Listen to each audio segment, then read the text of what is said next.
pancakes just about the cutest little things you ever seen.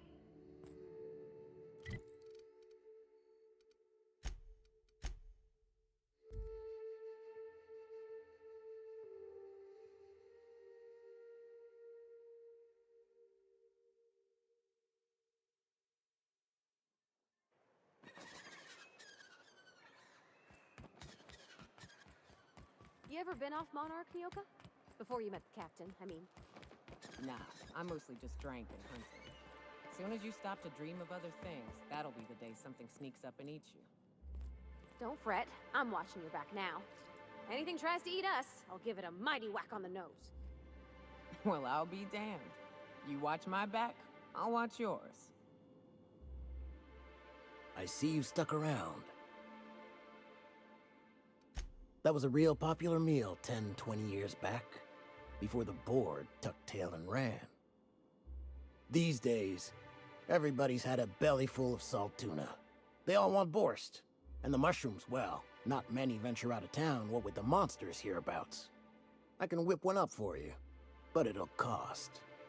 Here's a menu. Oh, yikes. I can't cover this much, Captain.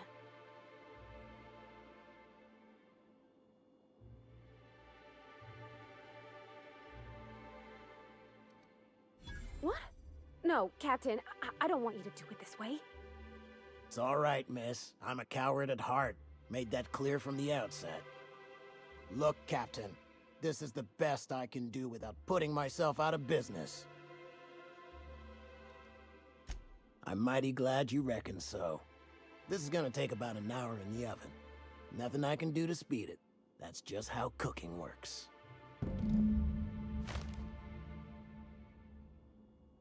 There we are. Now, if you don't mind, I really need to take a leak. My belly's gurgling just to smell it, Mr. Raymond. Thank you so much.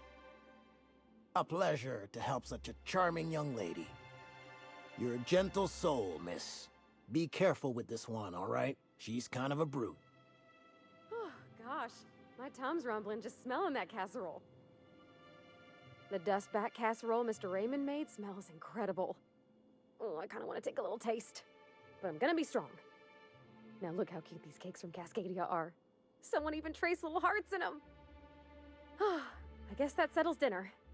Thanks for hauling me all over creation, Captain.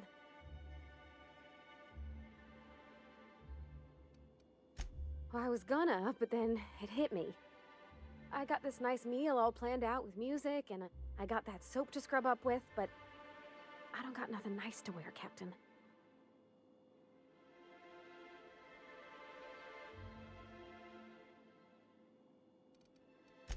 I don't have a head for fashion, and I can't really picture myself in something clean and pretty.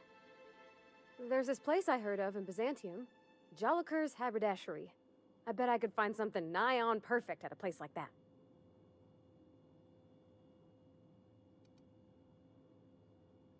Well, not today, no, but maybe someday.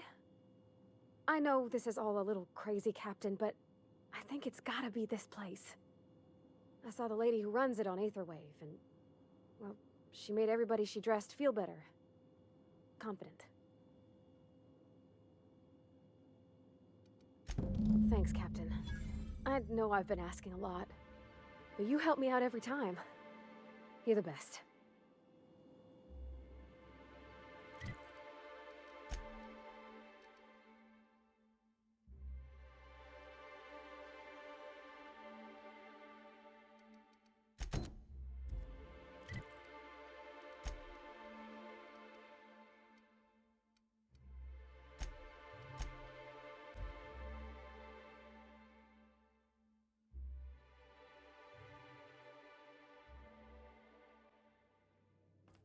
Crew report. Nyoka is drunk. Surprise.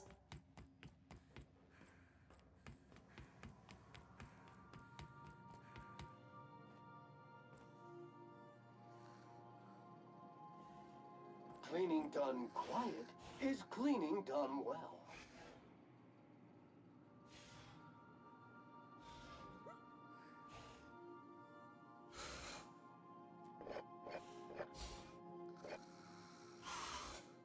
Battery levels are fully charged. Thank you, customer. All cleaning tasks have been completed. Scheduling next round of cleaning to commence in 4 minutes.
We've reached HRS-1084, Captain.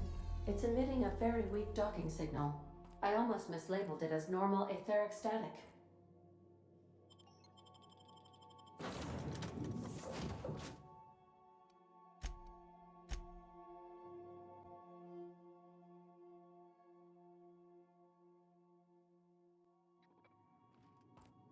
As quiet as the grave in here. We should get the power generator going again. Might cheer up the place.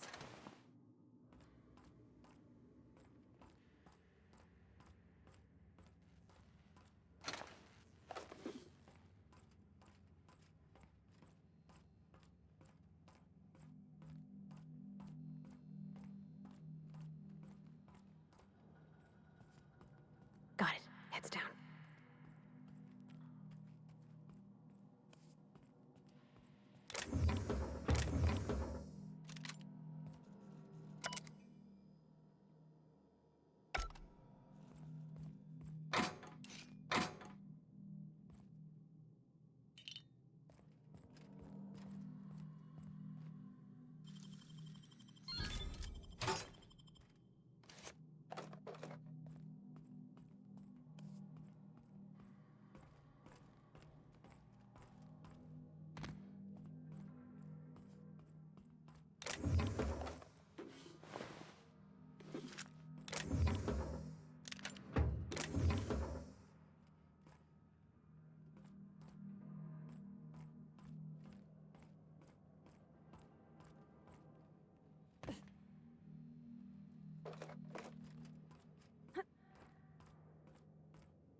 That's a lot of mechanicals.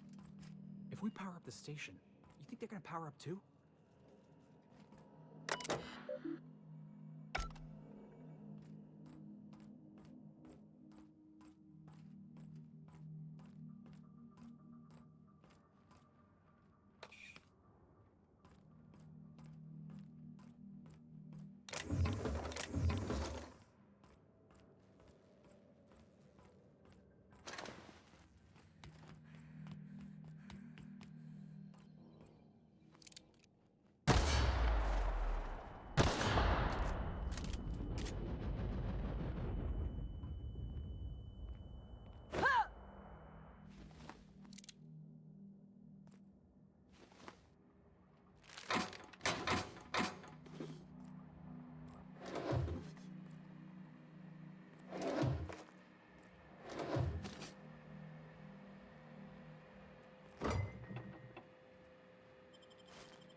Oh, I see you have activated your holographic shroud, Captain.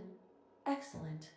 Becoming indistinguishable from an authentic UDL trooper will prove advantageous to your current situation.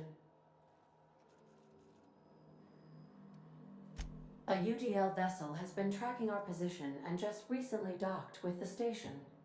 They are patching into the station's transmission lines now. I cannot stop. I've been waiting for this day since we tagged your ship in Cascadia, Captain. Wait, who are you? No one told me we had security forces deployed on the station already. Roger that. Just as a precaution, I'm sure you won't mind if we turn on the station security systems. Can't be too careful. We'd hate to leave this location undefended after a close call with outlaws.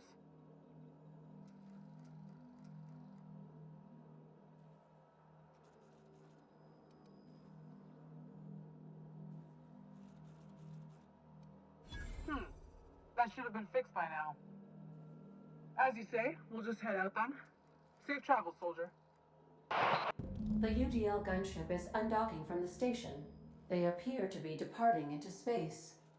Boss, you got a real fine way with words.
Step lively, Captain. Door's got teeth.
still alive in there.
Job done. We can go home to the ship, right? I've been missing Ada fierce. Hold on a tick. Don't we know Chartrand? From Cascadia?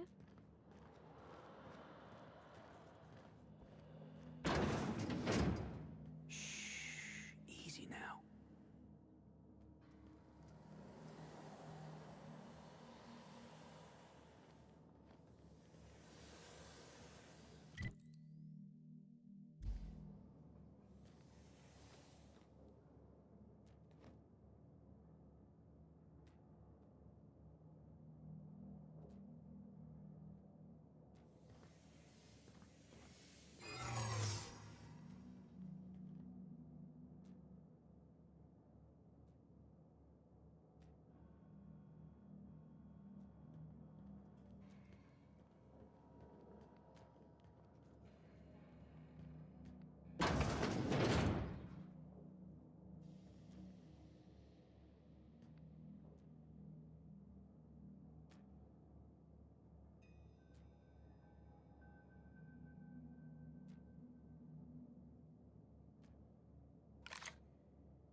If you stop in the engine room, would you ask Parvati to send Sam down to the bridge? I don't know that you should be listening to those serials with Felix. They're gonna give you funny ideas about human-mechanical relationships that I won't explain. Evening, Captain. Or is it afternoon? I don't know how long I've been up here.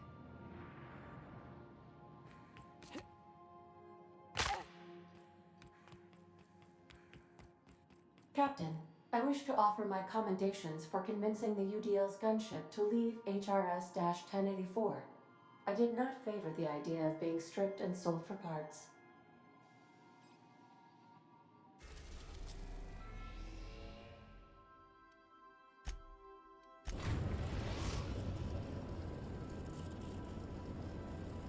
We've arrived at the groundbreaker.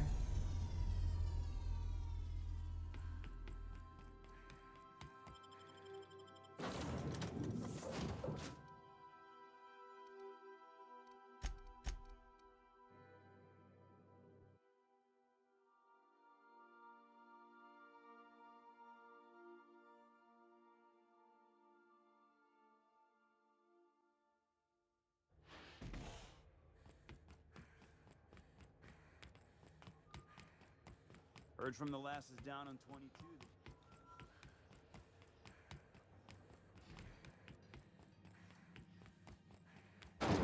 Pluto's lemon slap. Slap your whole family tonight.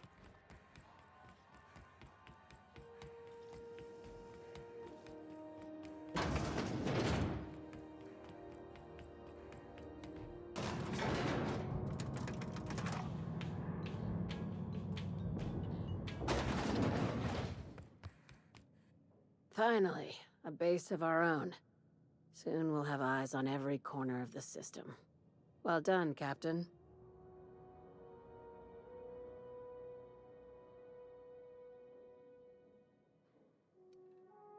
I heard about that.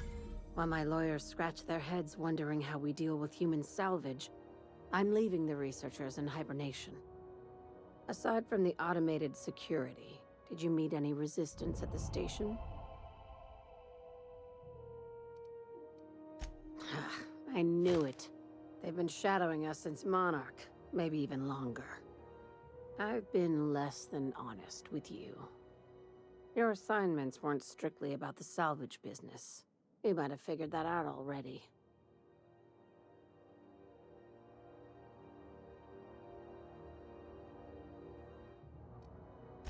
After the Monarch job, I started connecting the dots. I didn't like the picture. Then what we found at Station 1084 confirmed my fears. You and I have stumbled onto something big. Something none of us were meant to know.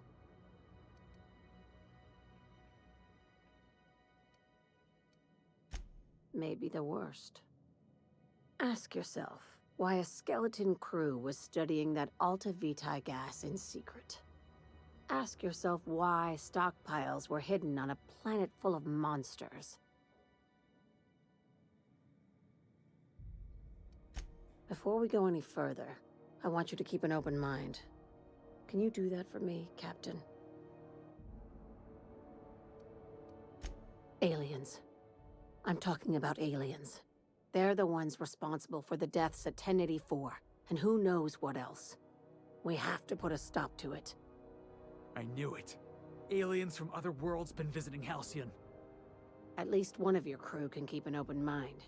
But this isn't some Aetherwave serial, Millstone. This is reality.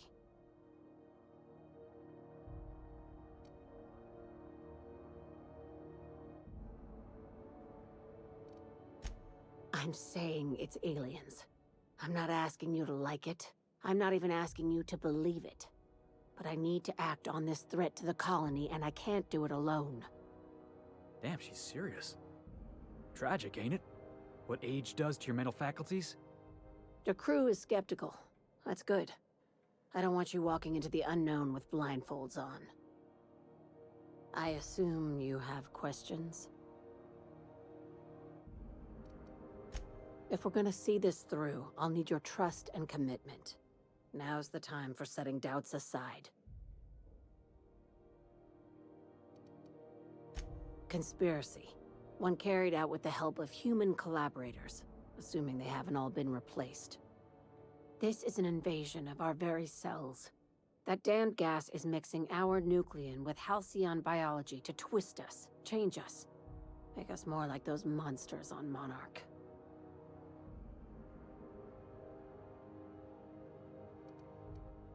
No kidding.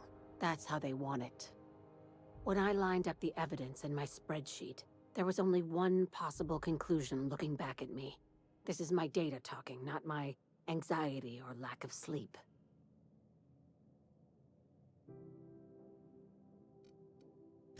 Sharing my findings took a calculated risk. If you were a spy, I doubt you'd even realize it. Only your cells would know.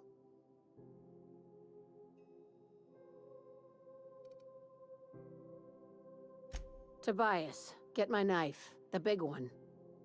That was a joke. Ha ha. We each get one. Now, back to business.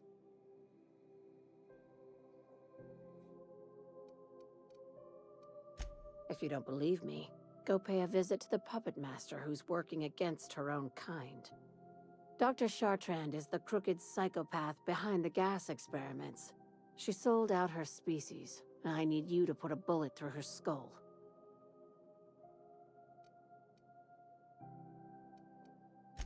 She's a research scientist and a damn good one.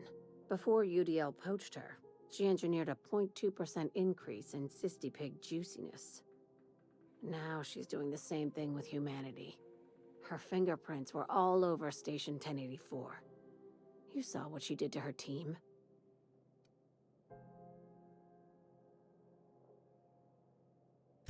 It's cute that you'd think that about me. I just want to add Savior of Humanity to my resume. I've got ambitions outside of this office, you know.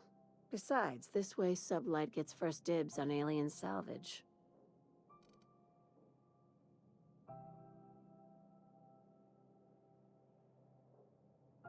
Do you usually come across innocent people trapped in suspension tanks? Because some of us would call that excessive. Remember, the tanks were just the shit she left behind. Just imagine the experiments she carted off to her next lab.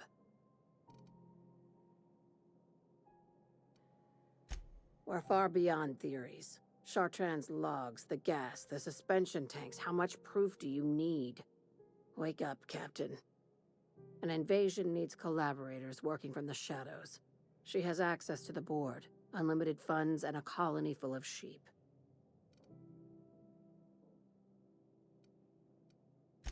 Just think of it as salvaging hope from the smoking wreckage of humanity. This is your initiation into a future with Sublight. Want a steady position in our ranks? Buy one with a bullet. Well, there's your usual fee. What else do you want, a promotion? It's yours. Even better. I'll owe you one. This keycard will get you through the front door of her Byzantium estate. Don't ask how I got it. You might not like the answer.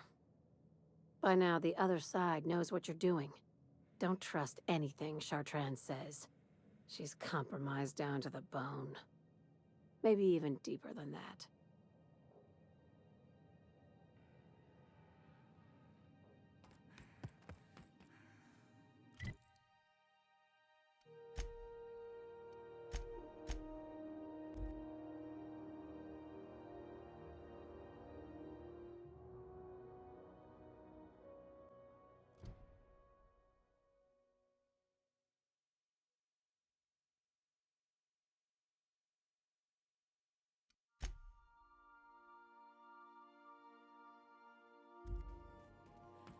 Some crew members are causing a disturbance on the Now, hold on. What happens if we hit the wall? Most likely, the bullet will ricochet, which could be bad. Or hilarious. There's a tiny chance of a hull puncture, which would suck us into space one chunk at a time. Bad and hilarious. Ugh. Just imagining that makes me sick. That's why we don't miss.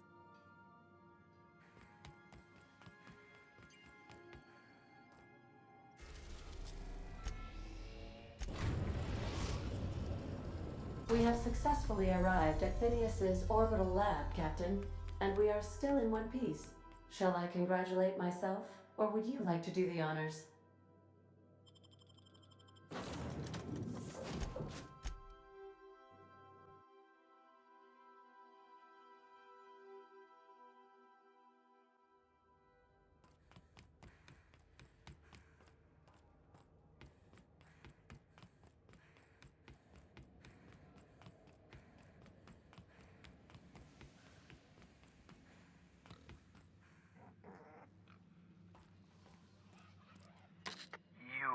I'd clap you on the shoulder if I weren't behind a wall of bulletproof glass. I don't know how you did it, but Hiram Blythe just sent me everything I needed. According to Hiram's message, Minister Clark has ordered a suspicious amount of dimethyl sulfoxide. It's almost as if he's hoarding the colony's remaining supply. Typical elitist, hoarding supplies during a time of scarcity.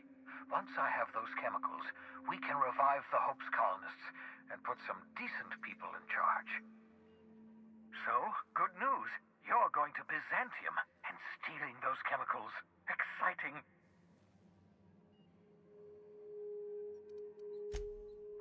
If I had time and several blackboards, I could explain the details to you, but to put it briefly, dimethyl sulfoxide is the reason you're alive today.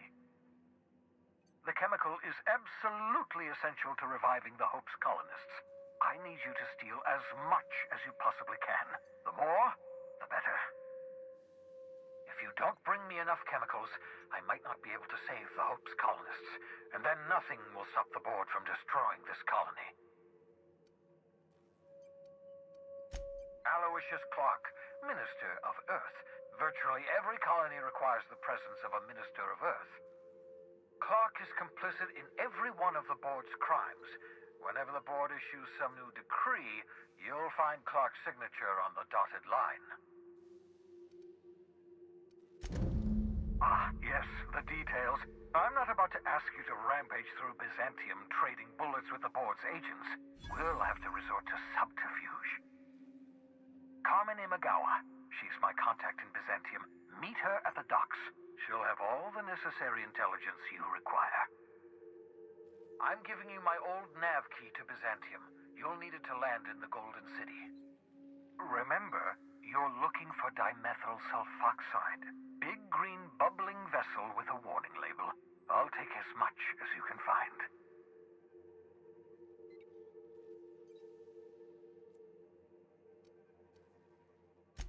Something about being discontinued due to severe adverse reactions. It's fine. You'll be stealing the chemicals, not ingesting them. You can trust her if that's what you're asking. Imagawa is the finest special agent in Byzantium that money can buy. My money, anyway. Of course, of course. What's on your mind?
Crew report. Ioka is drunk. Surprise.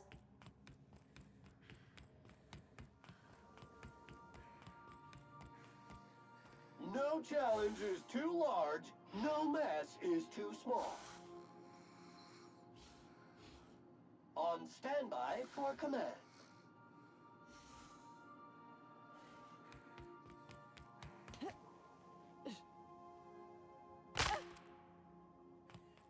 I understand we have decided to continue supporting the outlaw scientist, Dr. Phineas Wells. Welcome back, Captain. How can I be of assistance? See you soon, Captain.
Clyde's got himself a cozy little outfit, huh? Those guys are either gonna try to shoot us or sell us something potent. Either way, should be fun. Hey, you. Looking for something? Where do you think you're going?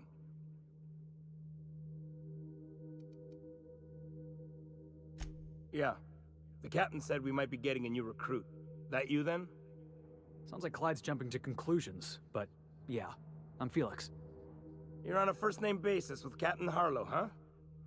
All right, go on through. Got my sights on you.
Hey, what do you think you're doing? Best make yourself scarce now.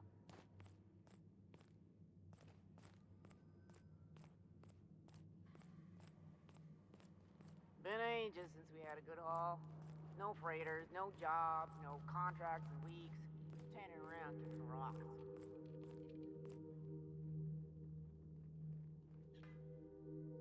Well, hey there, Hullhead. Clawed your way out of the groundbreaker at long last? Uh-huh. Oh, sorry, were you expecting me to say something? Maybe a long time no see, or a you've aged, old man?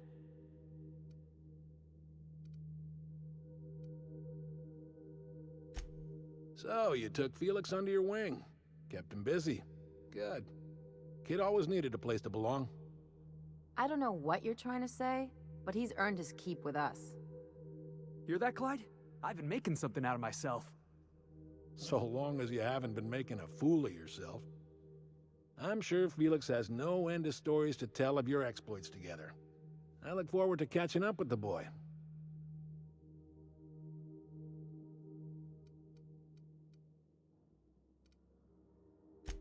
I imagine he has. I was a mentor to the boy during his formative years. You might say I have an elder brotherly interest in his development. Oh, would have been nice to know that sometime in the last, hang on, doing some math? Half a decade? I'm working on something.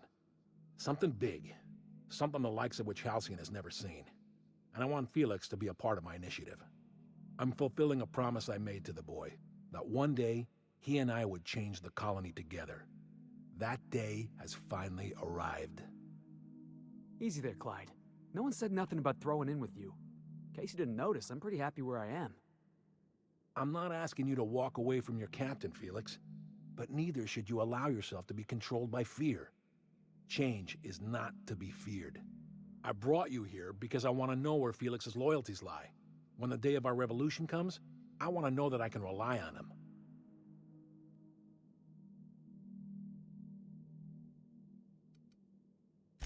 That you feel insulted is a testament to your affection for the boy. I'm not asking you to let him go. Not until he's ready. I understand that Felix is part of your crew, at least for now. If the thought of losing him troubles you, then understand that you're helping him solve a problem for an old friend. I want you to deal with a traitor for me. Name's Trask. Kill him, and bring me proof of his death. His ring should do nicely.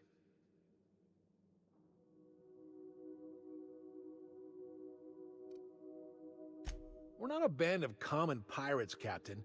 We are revolutionaries. I expect a certain degree of intestinal fortitude from my soldiers.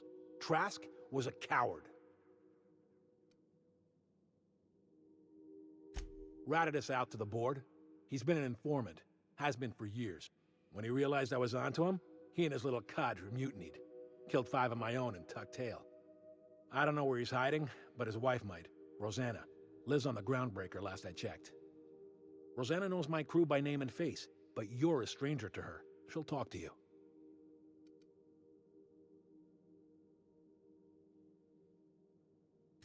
You think so? Maybe we should have a word with Trask. Get his side of the story first. You'd be wasting your breath bandying words with that traitor. But if it makes you feel better, by all means. Remember, I want proof. Bring me his ring.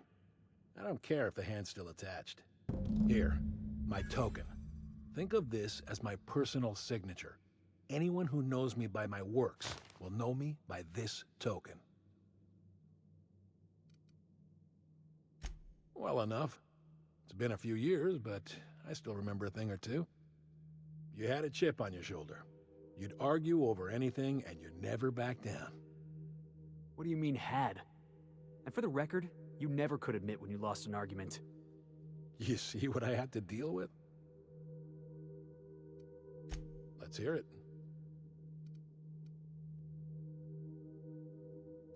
A revolution is the work of a lifetime, Captain. I've spent my life preparing for the day of Halcyon's reckoning. Everything you see around you is the result of that preparation. A base of operations, loyal soldiers, freedom from the board's oversight.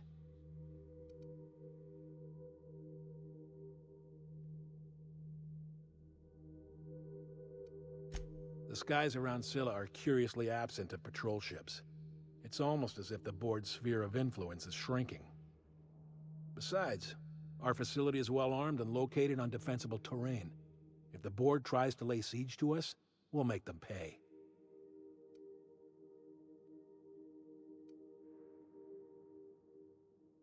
Not all revolutions involve bloodshed and fire, Captain.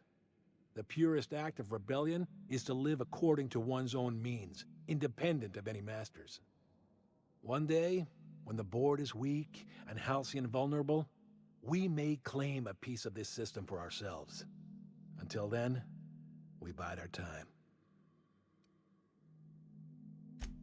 Hardly. The board is rotting from the inside. Tomorrow, next year, a generation from now, eventually, the board will fall to pieces. Entropy is the natural state of the universe, Captain. All systems inevitably dissolve. When that day comes to Halcyon, we will be ready. Something on your mind? Let's hear it. I was working on this plan for years, saving every bit I could, drawing plans, biding my time. I never intended to spend my life laboring on the groundbreaker. When the opportunity presented itself, I did what I had to do. I left. You might have said something. I had some ugly business in Scylla. If I told you, I would have implicated you. Hephaestus controlled mining operations all over Scylla. Most of these operations failed. The company pulled out and abandoned their facilities. Mostly abandoned anyway. This one was running on a skeleton crew. My associates and I seized control in a matter of minutes.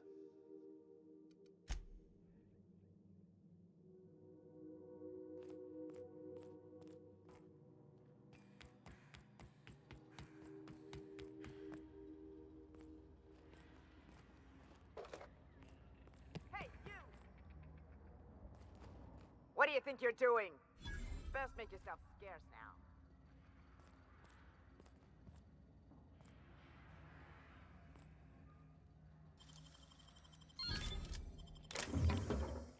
Not so fast! What do you think you're doing? Don't let me catch you around here again.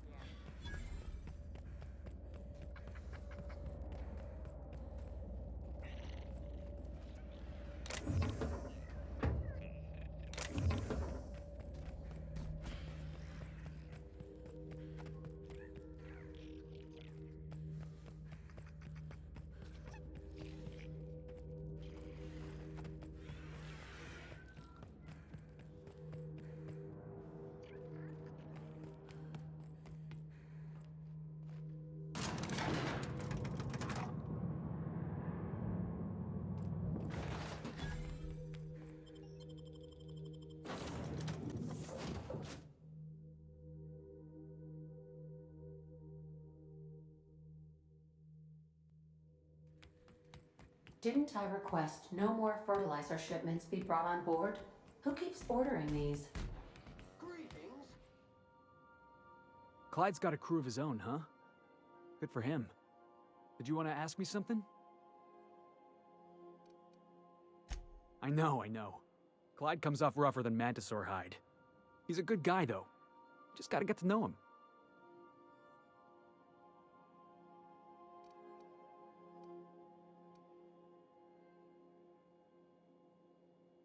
You think he's using me? He wouldn't. Would he?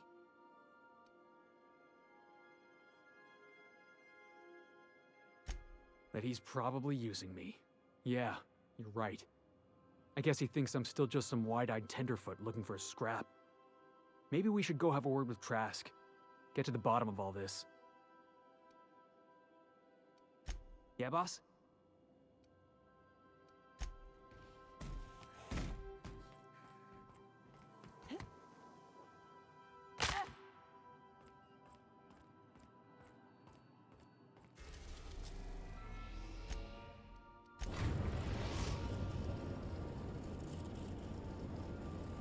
The groundbreaker has approved our request for docking, Captain. You're free to disembark.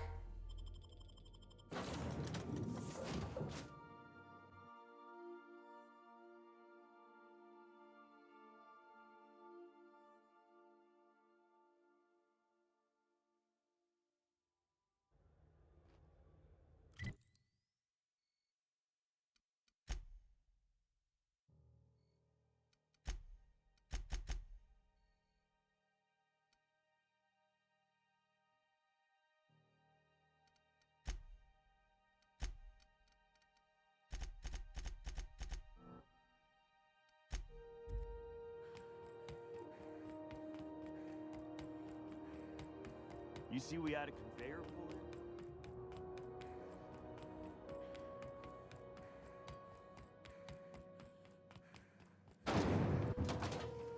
Rizzo's Long Apple Cider. A hard cider for a hard life. This is Halcyon News. We interrupt. You mind trying to have a moment here?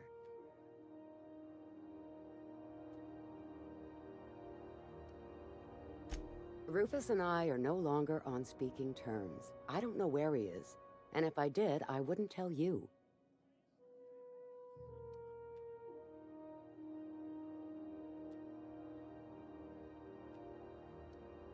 You're telling me you're on a first-name basis with Ms. Tennyson?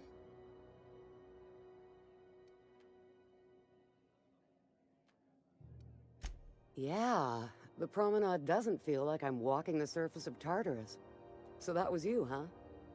Rufus is hiding out in Emerald Vale. Got a few friends with him. That's as much as I know. Please, just make it quick.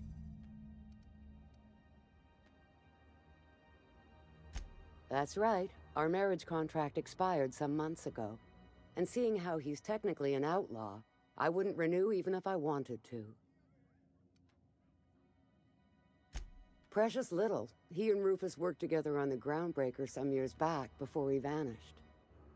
A few years later, Rufus gets a message from an old friend. Something about starting a revolution, something about getting rich. Abandoned his work and ran off that very day. So Clyde sent Trask the same message he sent me. What's the problem? Word of advice, kid? Anybody carrying on about a revolution just wants to sell you something. I don't know Harlow. Never so much as bandied a word with the fellow. You're better off having this discussion with Rufus. Only that Rufus is in a bad way. He came to see me a little ways back. Said he had to go into hiding. Never asked why. He was here to collect his personals, complain about Harlow to me, and say goodbye. In that order.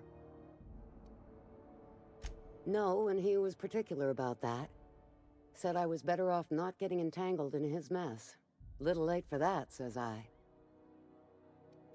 Appreciate it. No offense meant, just been a long day is all.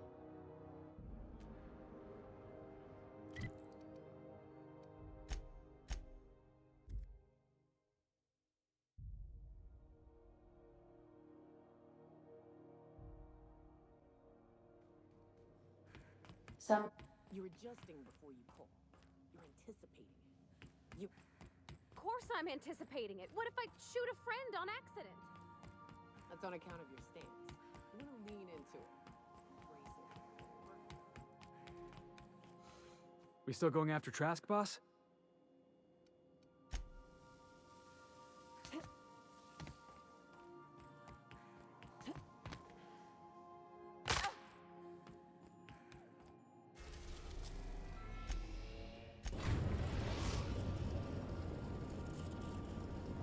We are now in orbit above Edgewater, Captain.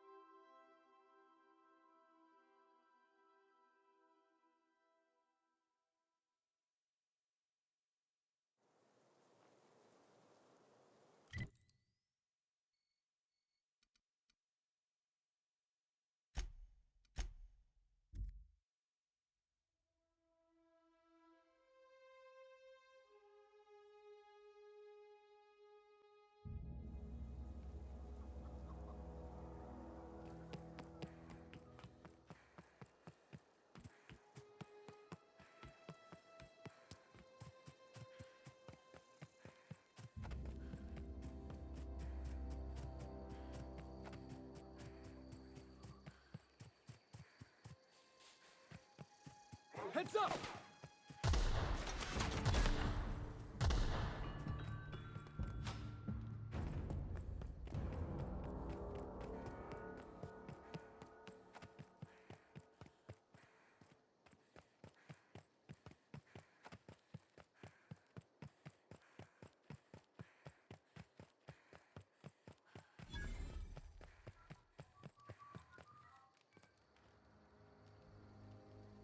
I don't know who you are or why you're prowling around here, but I'm willing to make a guess.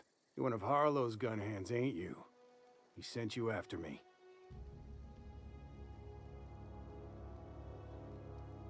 Right. You just stumbled into a camp full of armed strangers because you wanted directions. How much is Harlow paying you?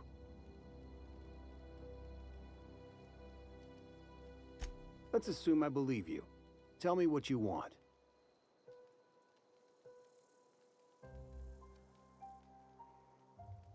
How do I know that I can trust you?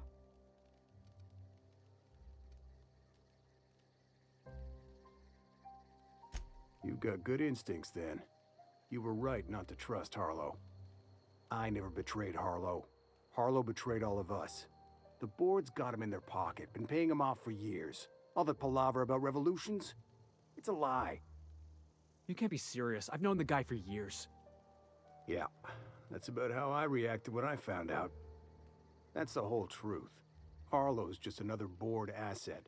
A two-bit mercenary wearing a dissident's clothes.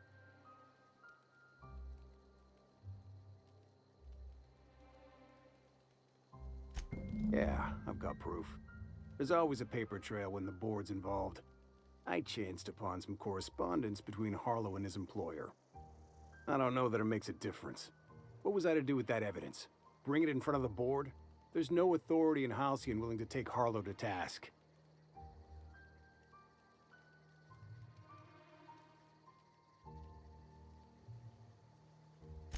Huh. You ain't like other board agents I heard about. You got a functioning spine. You want to confront Harlow yourself? Be my guest. I hid my papers before Harlow chased me out. Back in the middle of the base, there's an old vent in a utility corridor. I stashed my evidence in that vent. Because he's for sale. Anything the board can buy, the board will buy, and that includes loyalty. Harlow was a charismatic bastard, and he was ruthless. With Harlow in their pocket, the board had an informant, a pirate, a smuggler, and a gang leader all rolled up into one odious excuse for a human being. Sounds like a deal to me. Board-sanctioned piracy.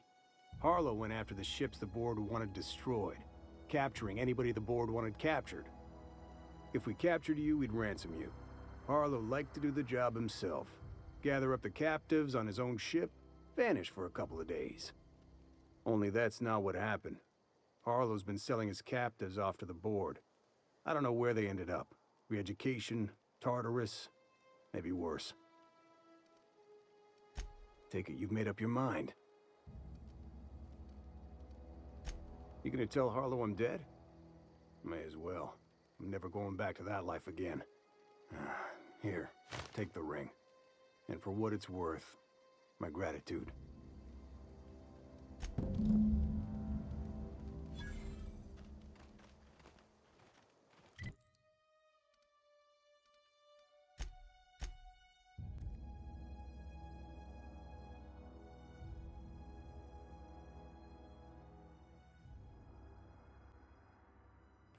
Crew report. Ioka is drunk. Surprise.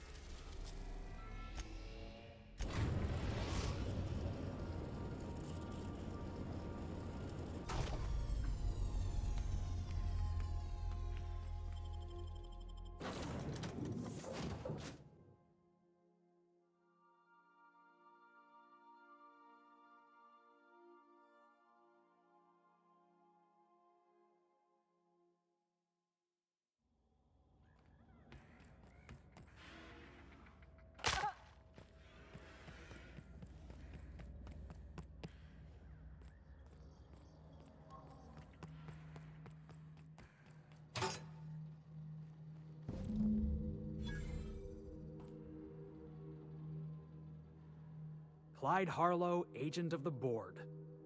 Yeah, that sounds even more insane out loud than it did in my head. I'm not sure what to think right now. You told me to be suspicious, but I never imagined Clyde would stoop to informing for the establishment. Then again, Trask knew he was a dead man. Could have been trying to shift the blame. I've been trying to tell myself Clyde's got some sensible explanation for all this, but I just don't know. None of this is making a lick of sense to me right now. I think we need to have a word with Clyde.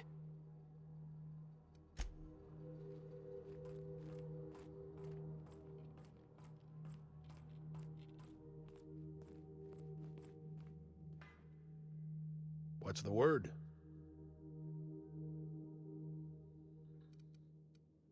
Not surprised. Trask was a dead man trying to negotiate with his own executioner. He'd say anything to preserve his life. That's a damning accusation. Am I right to presume you have some evidence on hand?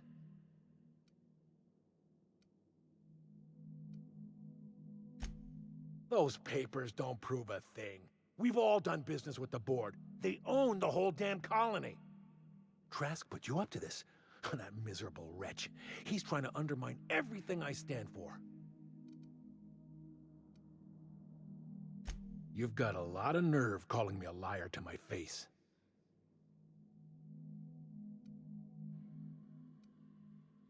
How should I know? What the hell do I care? Trask was a traitor, and I didn't ask you to understand his motives. I asked you to cross him off. Clyde, look me in the eye and tell me it's not true. Tell me, and I'll believe you. Don't talk to me like I'm some common criminal, Felix. You're the one on trial, not me. I don't know what kind of poison that snake dripped in your ear, but as far as I'm concerned, you've been compromised. Make him ready.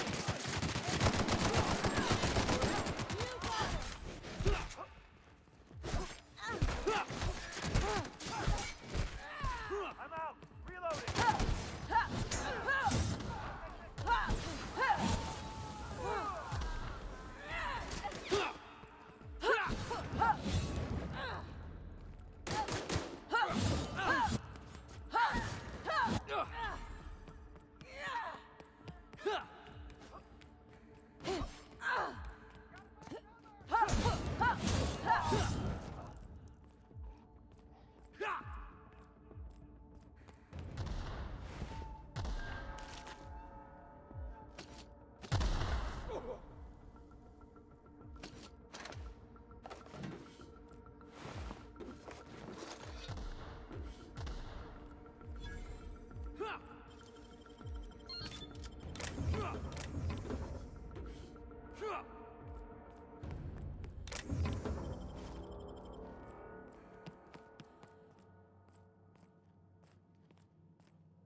Don't mess with the best.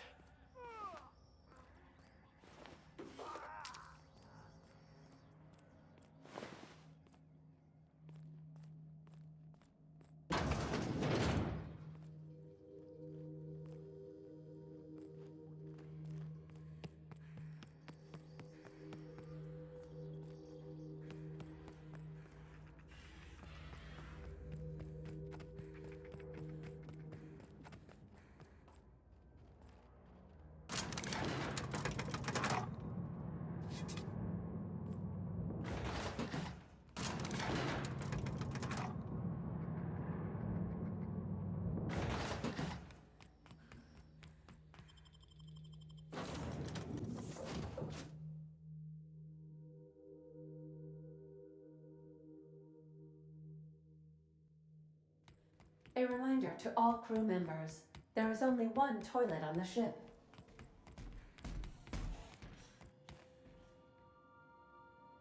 This is definitely not how I imagined it'd end.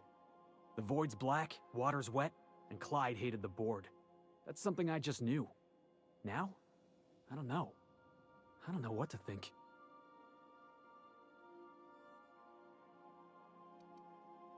No. I guess you really don't. I've just got a lot on my mind right now. This is a lot to take in. I always looked up to Clyde. The thought that he could be an agent of the board is just abhorrent to me.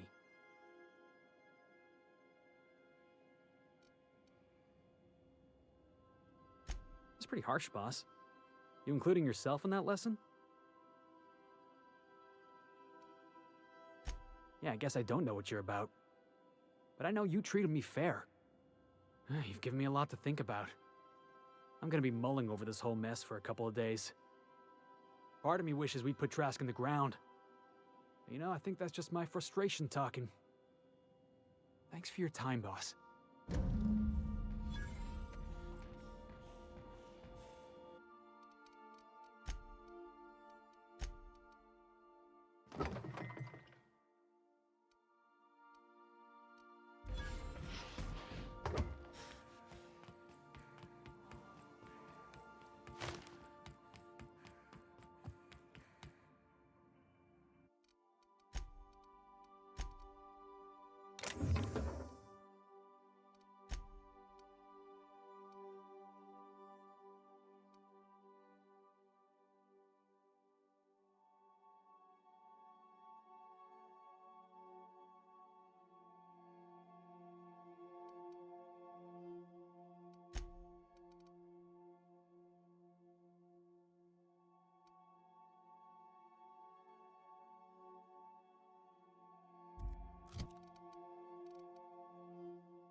Destination reached. Scylla.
We're getting close to the Hermit. I can feel it.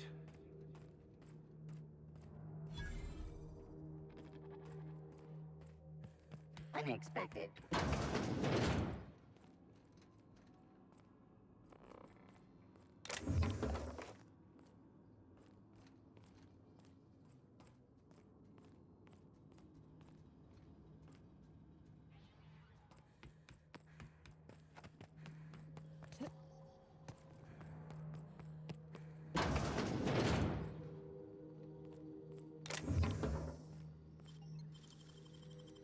You're a deft hand with a knife pick.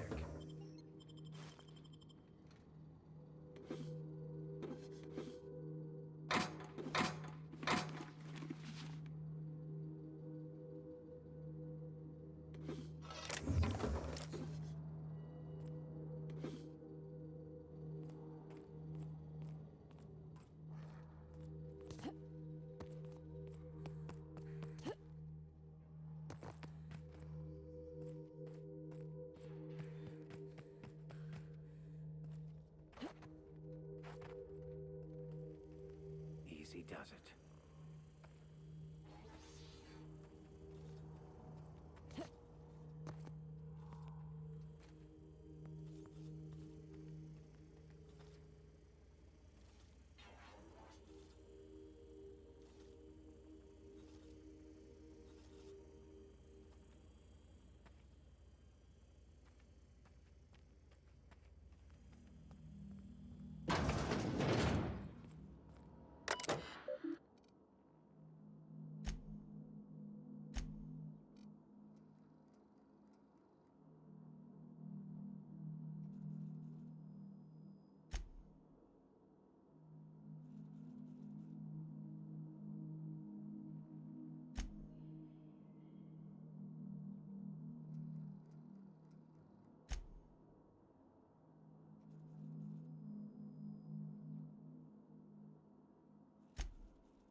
Processing data.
What have the solar winds deposited on my doorstep now? Just more dirt and debris? Or do you actually believe you are here seeking the truth? I must admit, I tire of the truth seekers. Mayhaps you're here to rob me? That would be so much more exciting.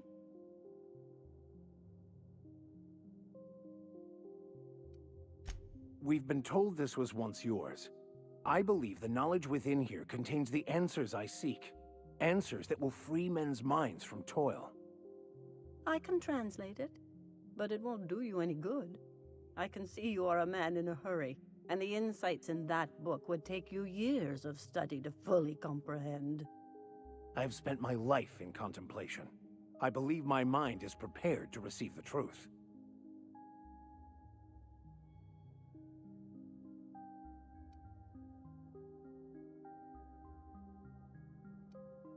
There is one way that can speed up the process.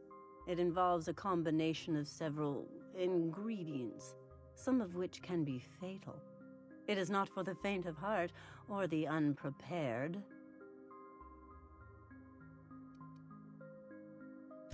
And I believe he may be right. There is both violence and peace warring inside you, Max. This process would be extremely tenuous for one such as yourself. I'm committed, no matter the cost. Well, shit. We've come this far. If we die, at least we'll die hearing colors and seeing sound.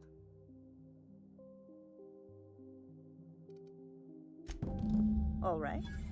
Head on into the meditation room and partake of the sacramental incense. It's waiting on the table when you're ready to begin.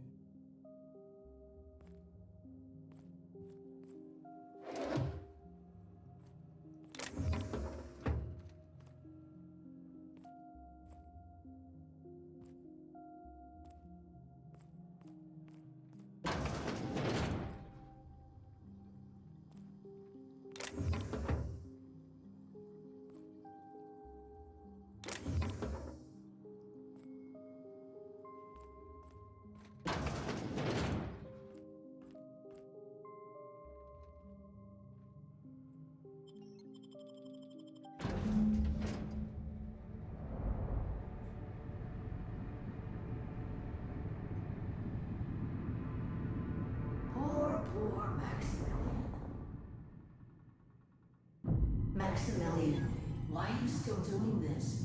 You've been fighting against the world since before you left home. Haven't you figured out yet that the more you fight, the more pain you cause yourself? Mother, you're dead. You can't be here. I knew this was too good to be true. These are just cheap hallucinogens that have... What's happening to my voice? Does my voice sound weird to you? And what's wrong with your face? My face? What's wrong with your face? Where'd you get that second mouth? I want a second mouth.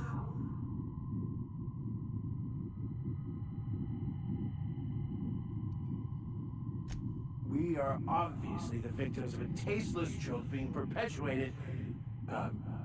perpetrated? I mean, we're being made fools of, aren't we? When I get out of here, I'm going to show that hermit what you get for messing with me. Maximilian, always ready to give up, to lash out, always searching for answers, but always in the wrong place, never looking inside himself. What in the void do you expect him to find inside himself? It's just blood and squishy bits and... Oh no. If I vomit on you, I want you to know I ain't sorry.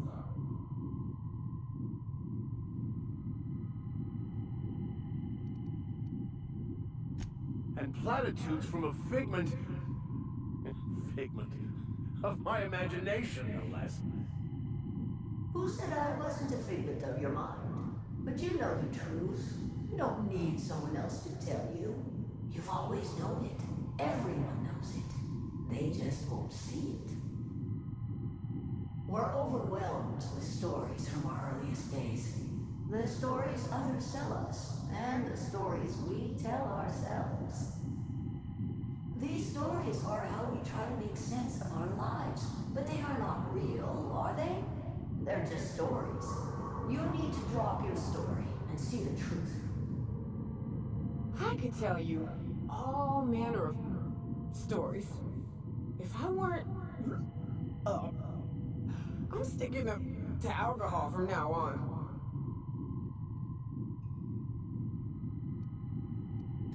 You want me to give up my discipline? My control? Oh, but I can't. Without order, there is chaos. You need to love the chaos, Maximilian. Let it envelop you. Take you where it will. Besides, you really have no choice anyway. No, that's not true. The basis of everything is order, not chaos. It's true, I know it is. So did you. Why are you denying it? Before you died, the plan made you happy. No, it didn't. I made myself happy. There's nothing holding you back but you. If you can't understand that, you will never understand anything. Goodbye, Maximilian. This whole thing, it's just a farce, right? Just my own brain working against me? You couldn't be more right. Hello, Max. What? Who? Why do you look like me? Are you me? Not really. I'm who you think you are. I am disciplined, controlled. I have no doubts. And I don't exist. Yet you have judged yourself against me your whole life. Why? Why do you berate yourself for not being me?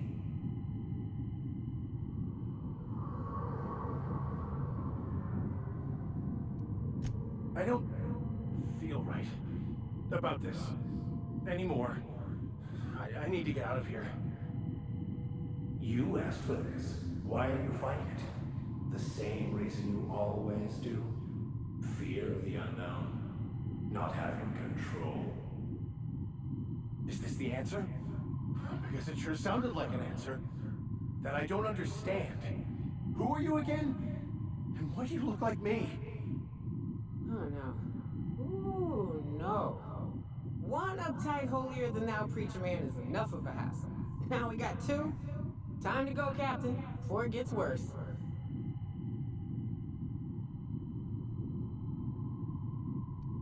He's not looking for the truth.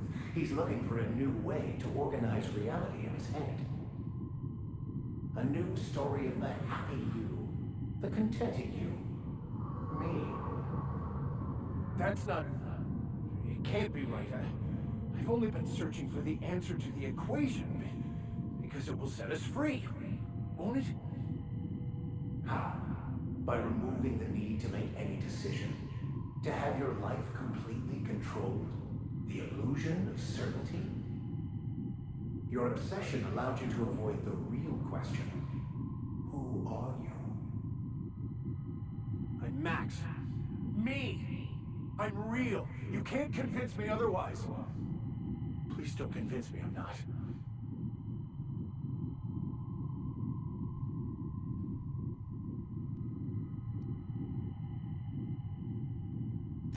Ironically, your lack of introspection means you're actually closer to the truth than your friend Max is. Your individual self is what's not real. It is simply a concept. By the architect. Architect? How could I have believed in an architect? That's ridiculous. I must be losing my mind completely. What you're saying almost makes sense. We exist inside our thoughts, thinking we're in control. That's it, isn't it? We have no control over anything. It's all lies. How could I not have seen this? But how do we escape ourselves?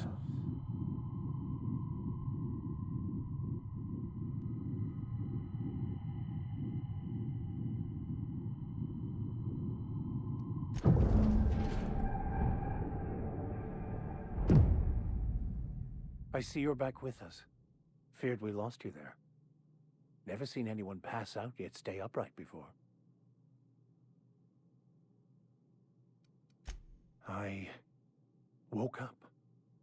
The illusions I built for myself just fell away. I'm no longer interpreting, I'm experiencing. Everything is perfect.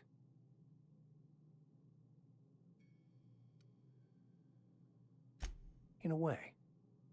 Perhaps it's more accurate to say I was asking the wrong questions. I understand so much more now. I see it all. All there is to be experienced, to be lived. Of course there is pain and loss, but the suffering is caused by trying to control reality. Clinging to the way you want things to be, not enjoying the way they are.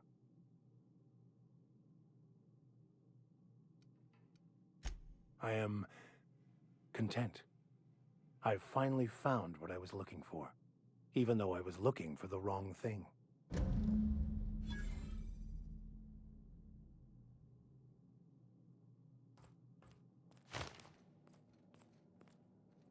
So, have you found your answers?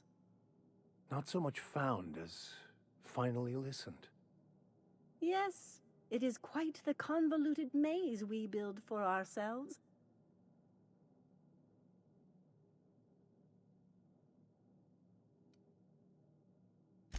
I like this one, a self untroubled by deeper thoughts.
I recognize this.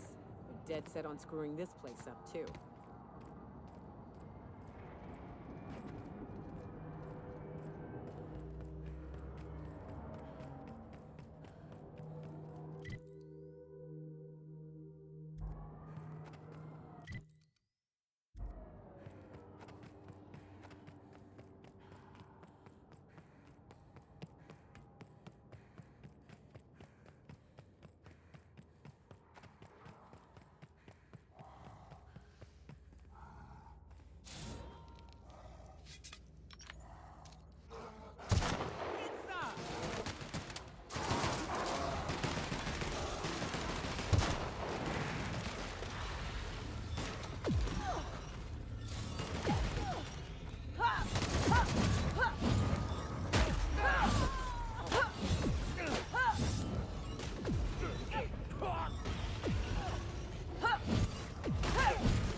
Nice hit!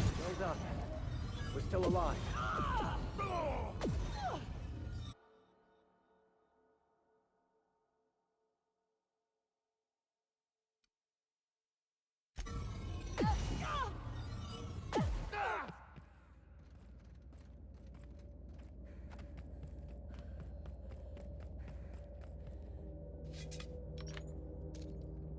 Here we go!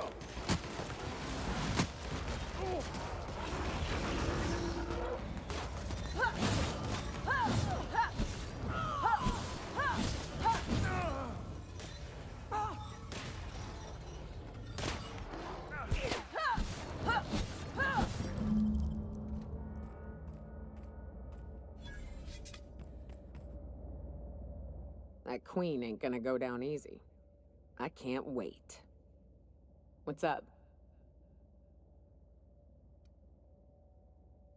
Outstanding. These ought to be enough. Let's get back to Monarch. There's an old base I used to call home. I can get us in the door, but we'll have to shoot our way through the Queen's brood to get to the center. We'll set the bait there. Password to the door is Charon. Hayes' idea. Clara, Hayes, Anders, Rebecca, Opal, Nyoka. Charon. He said it was some old myth. Something about death and all the things we killed. Rest of us just thought it sounded cool, so here we are. Fucking right we are. It's an old cave system we tried to turn into an encampment. You'll see when we get there.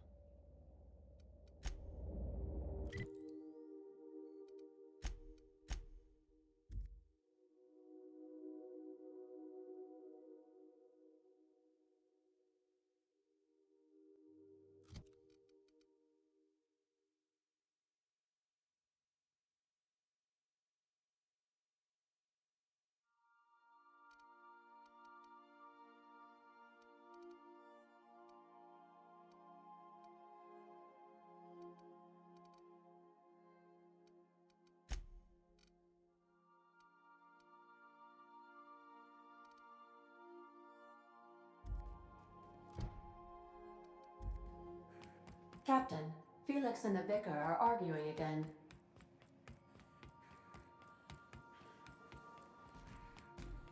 You ain't making a lick of sense, Max. Of course I got a self. I'm me, Felix Millstone. No. That is just a story you've been building for yourself from a very young age. There, see? You just said yourself. Yourself. Guess I got a self after all. Checkmate, preacher. Semantics and nothing more. The construction of our language assumes the existence of a self. Whoa, slow down. What's this about construction work? Our language has all manner of paradoxes contained within it. Tell me, what happens to your lap when you stand up? What are you talking about? Max, you've been acting real funny ever since you and that hermit sniffed all them drugs. Maybe you ought to ask Ellie to take a look at your head. Good to see you, boss. I find myself marveling at the complex simplicity of the Fibonacci spiral. I'm sure you know what that's like. Something vexing you, Captain? I wouldn't say my parents disowned me, strictly speaking. But before they died, they accused me of thoughtlessly abandoning them. I couldn't understand it. I was only trying to make them proud by becoming a better vessel for the plan, to feel the joy they felt. I was so certain my potential was wasted as a laborer, and was willing to risk everything just to prove to them that they were wrong. I was lost, misguided.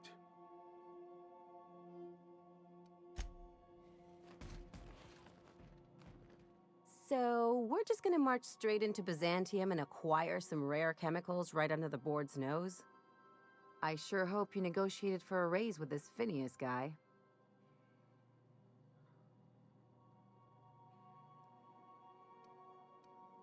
Then we'd better hope he doesn't blow himself up while we're gone. Or if he does, that he has a killer insurance policy. In either case, you should know Wells isn't the only game in town.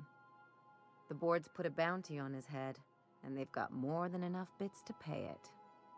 I've got no love for the corporations, but they know how to take care of their people. The ones at the top, anyway.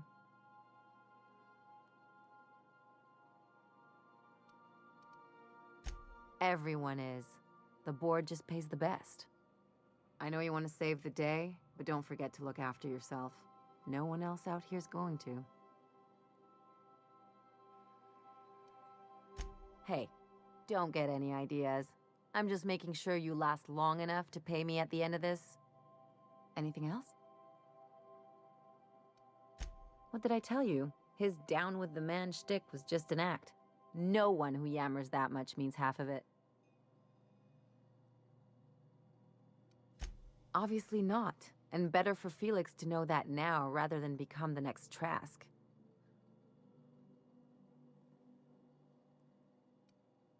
Hard for them to get a knife in your back that way. People look out for their own interests. It's a fundamental law of nature, same as gravity and conservation of motion.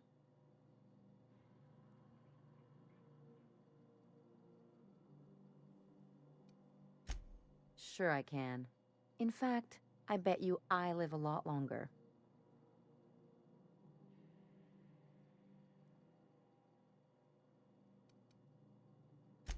I'm warning you, that reverse psychology stuff doesn't work on me.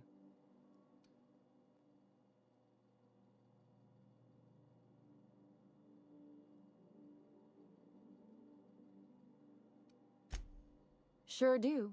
And unlike you, Captain, the rest of us don't get a big fancy room with wall-to-wall windows. But let's forget about that, please. Anyway, you really want to tell me you're helping the scientist because you think he'll save the colony? And here I thought I'd seen it all. This galaxy must be bigger than I'd thought.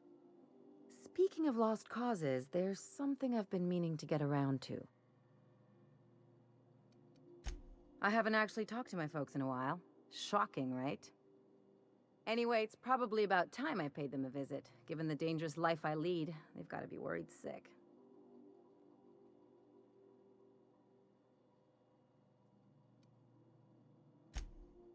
Whoa, let's calm down. I'm not asking for a favor or anything. I'm just suggesting we stop by. When we're in the neighborhood. See, I'm originally from Byzantium, born and raised. I know that probably comes as a big surprise.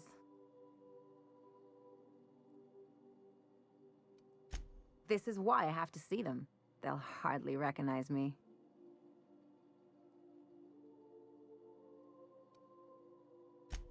Reconnect is a strong word. And, I was thinking you'd come too.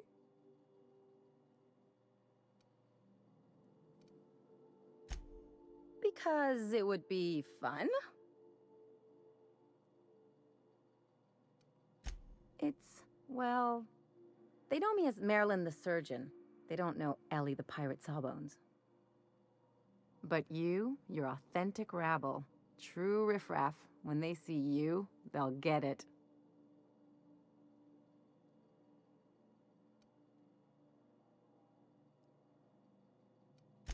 Yeah, just don't let it go to your head.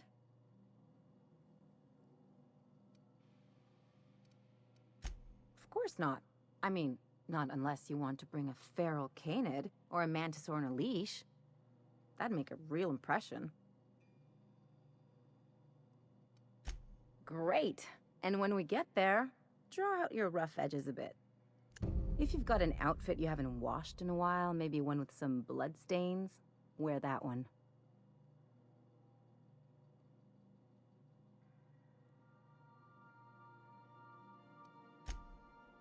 Oh, and help yourself to the good snacks and put your feet on the coffee table. Mother hates that. That's the idea. Anything else? It's like one of those stuffy art gallery pieces. Looks okay from far off, but once you get close, you realize it's just some mismatched shit everyone's agreed to overpay for. Even the bribes are overpriced.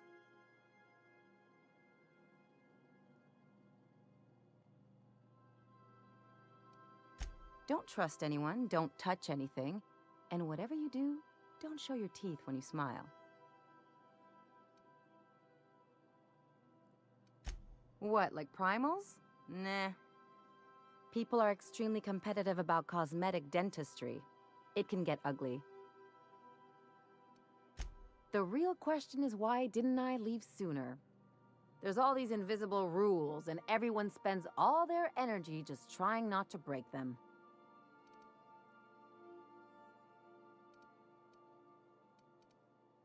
That's what I said. I'll take stale cigars and rationed showers any day. I was a top-tier surgeon, but I could hardly open a pack of gauze without 10 people signing off first.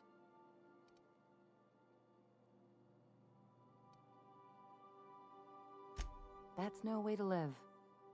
People call Byzantium the jewel of Halcyon, but really, it's just paste. Everything's polished and bureaucracy. Take a close look and you'll see it's deader than anywhere else in the colony. Interesting like a colonoscopy. I trained as a surgeon. More my folks' idea than mine, but I made the best of it.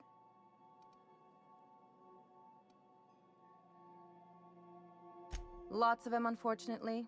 I even sculpted a few. Turns out Byzantines are more concerned with having square shoulders and a good profile than, well, anything else. That's what I've been saying.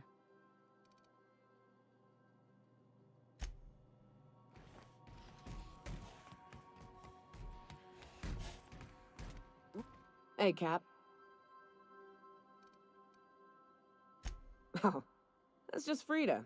She's the first rapt I ever killed. I had her preserved. Took it to a dock in Stellar Bay. He said something about cold storage this and preservative that, and at the end of the day, the head didn't stink anymore. 20 years later, it still doesn't. That, or I've become accustomed to it.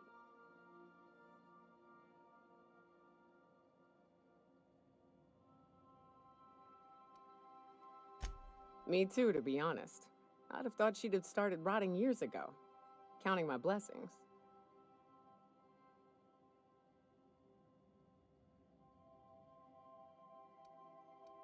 Her.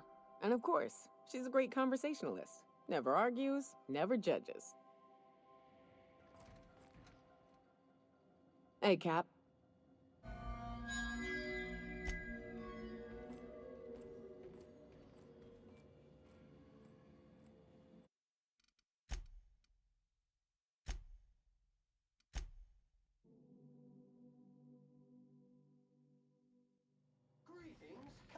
Something on your mind?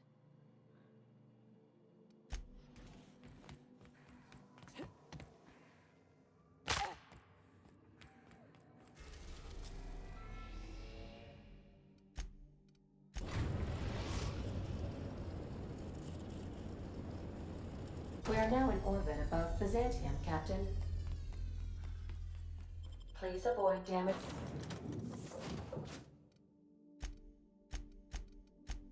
Yourself or others.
Why can't something exciting happen around here for once? Nothing wrong with stability. It means everything's running like clockwork. Hey, you! Yeah, you! The million bits. Is that supposed to be a model of the system? Not super accurate. I once treated a lady who got her hand caught in gears. Idiot was more worried about her rings than her fingers. You, with the hips, over here. Let me take a closer look at you. Don't speak. Hold that posture for a moment while I admire you. You have a natural contrapposto, my dear. The way you rest your weight against your hip suggests a certain rugged charisma possessed only by the mighty primal and the well-traveled spacer. Splendid. I love it. Oh, you slay me. Not pasta, my dear. Contrapposto. To slouch fashionably. One's posture reveals the quality of one's character. I'm Celeste Jolicoeur, and you, my dear, are exactly what Byzantium needs.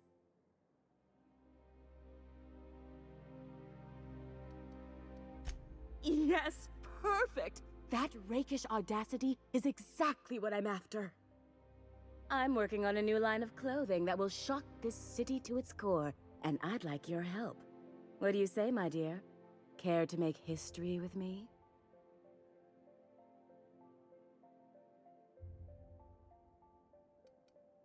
When I look at you, I see the very embodiment of everything the walls of Byzantium were built to keep out.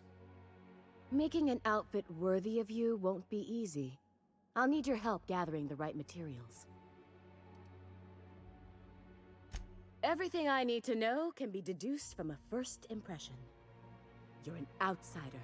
You're exotic. You carry a whiff of barbarism and adventure. You're the embodiment of everything I want in my new line.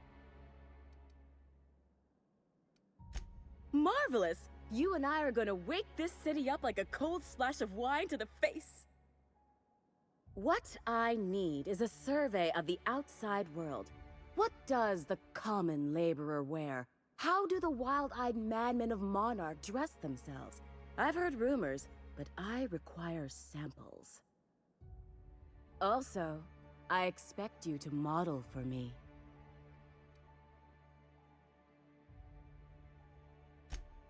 My dear, fashion is a performance art.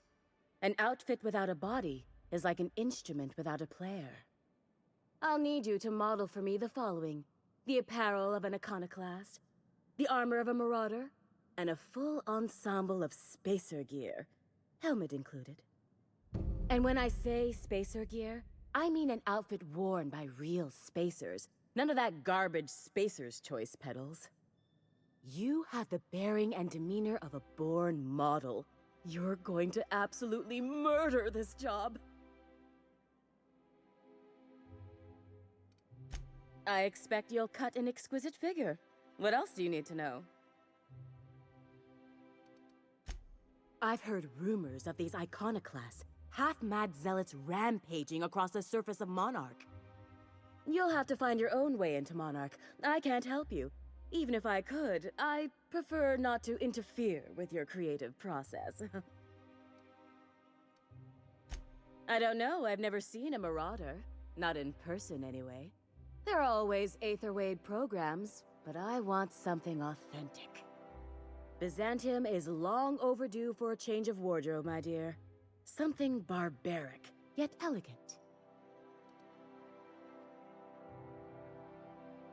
If I were an enterprising spacer in need of a wardrobe, I'd probably head to the Groundbreaker. Fabulous! I can't wait to see what you dredge up.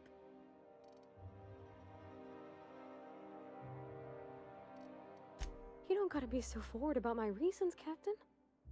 Let me get a good look at you. Turn around, please, darling.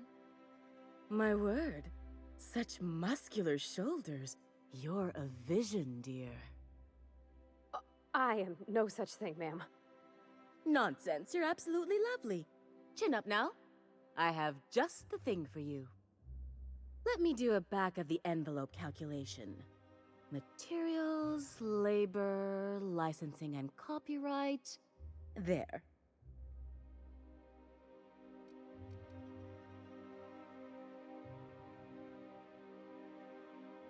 Love.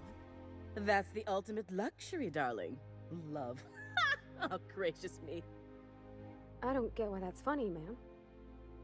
Oh, my cherub. Who woos for love anymore? That's so... precious. All right, Captain. Here is the absolute best I can do for you. Darling, do I look like an amateur? I read her measurements by eye. And don't you ask, because they're no one's business but her own. There are some things I simply cannot skimp on, darling.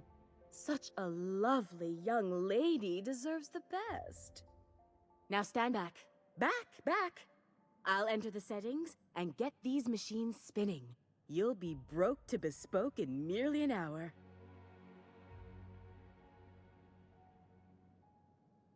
And there we are, my darling girl. I wish you a splendiferous evening. And if you don't mind my asking, have you any interest in modeling? What?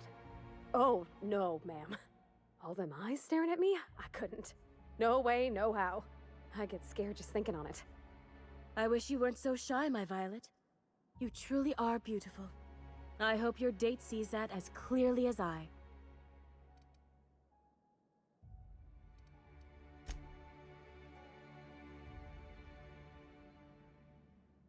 I can't wait to see those outfits. What can I do for you, darling?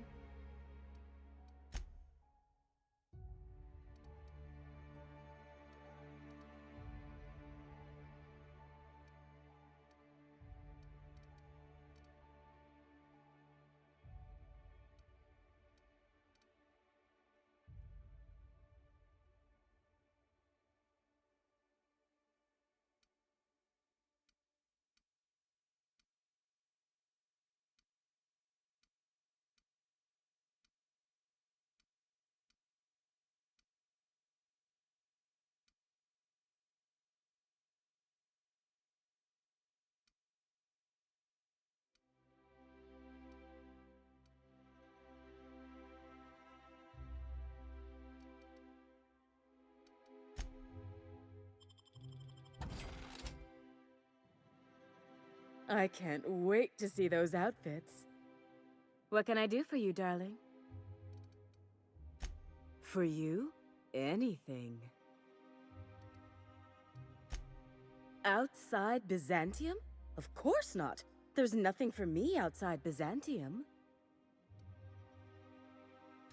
Yes, and I'm terribly grateful you've agreed.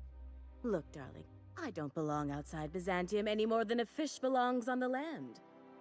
Anyway, I'm quite certain Byzantium wouldn't last 3 days without me. I'd return to a smoking ruin of hideous fabrics and mismatched colors. Byzantium has lost its élan vital. Everything about this city is so dreadfully stale. I want to make people uncomfortable the way you do. You're an outsider. You clearly don't belong in Byzantium, and yet you strut about, doing as you please.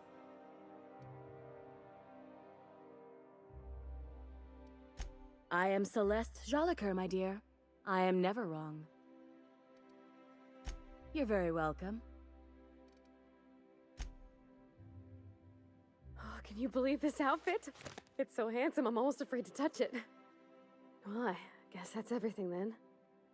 After all this time, I just have to actually do it now. You know, there's a part Junlei's been looking for to fix up the air cyclers. They only carried them on big colony ships, like the Hope.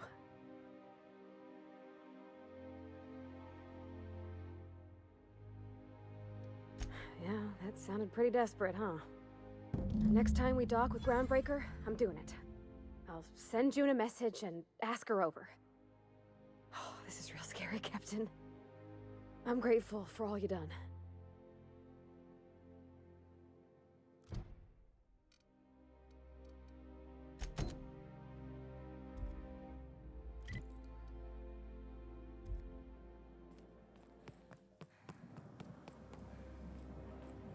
I love Byzantium.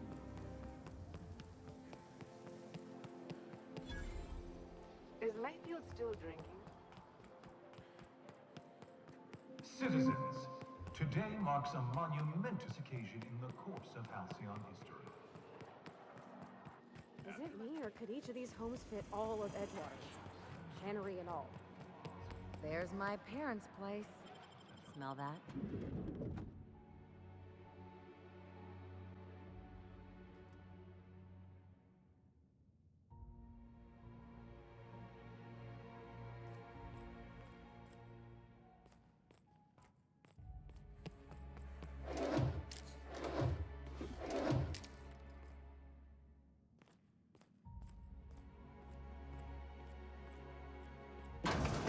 Marilyn, is that you? Loss! We certainly didn't expect to see you like this. And I didn't expect you to renew your marriage contract. But we're all full of surprises today, aren't we? Speaking of surprises, you should meet my new friend. We've been running around the system for a while now, stirring up all sorts of trouble.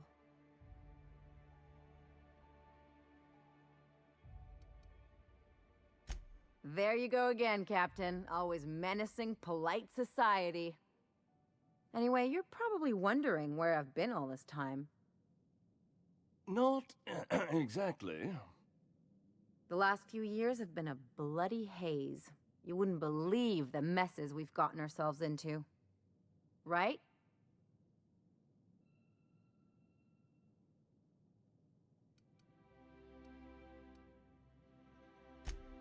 Yep, we're a pair of disgraceful lowlifes. Marilyn, this really isn't the best time. Perhaps you should go.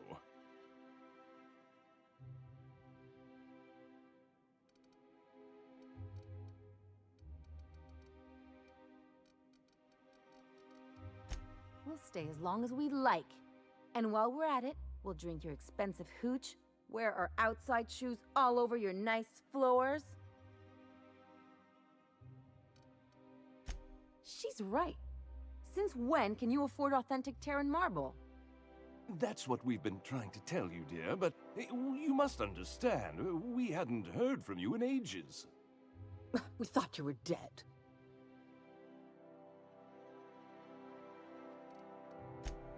I'm not dead. I just never wanted to talk to you again.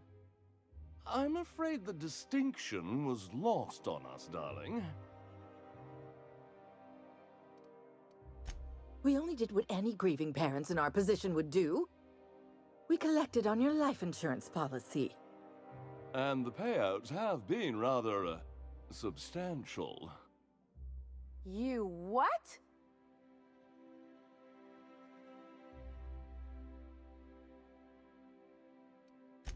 What vulgar company you keep, Marilyn. Well, now that I'm here, I guess you'll just have to report back that I'm very much alive and kicking. It's not that simple. For one thing, we'd have to cut back on so many necessities. The neighbors would be sure to notice.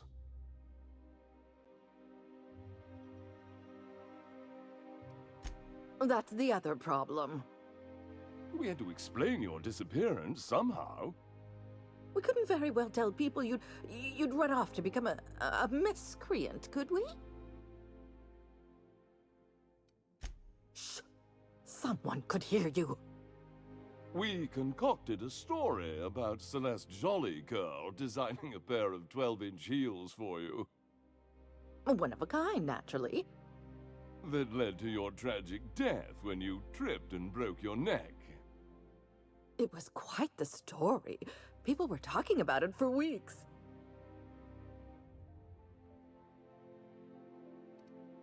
Not until I get some answers. Couldn't you have at least made up a better story? Something with pirates or raptidons? And what are you gonna do now that we're here? Yes, about that. We were just about to ask you to, leave. Quietly, if you don't mind.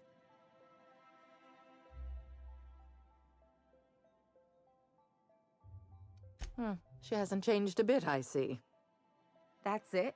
You just want us to disappear now? Marilyn, please. Don't cause a scene. Let's just get out of here, Captain. Fine. I'm gone. Forever this time.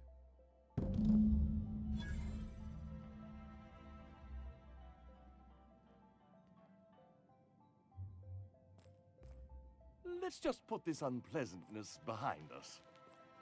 Oh, could you please leave quietly now?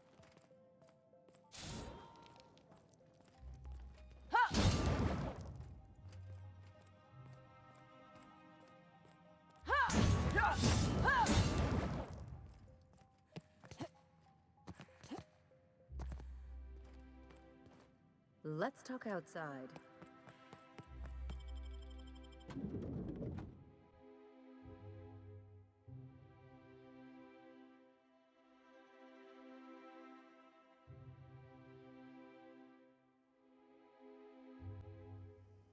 Can we talk? Can you believe those two? We'd hardly been there a minute and they turned us out like yesterday's garbage.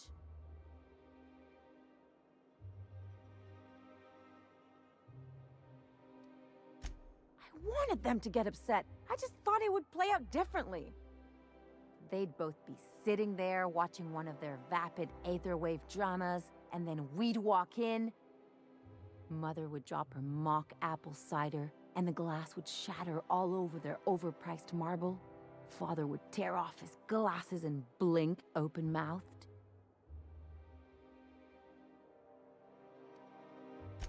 I'd have a great one-liner in the tube.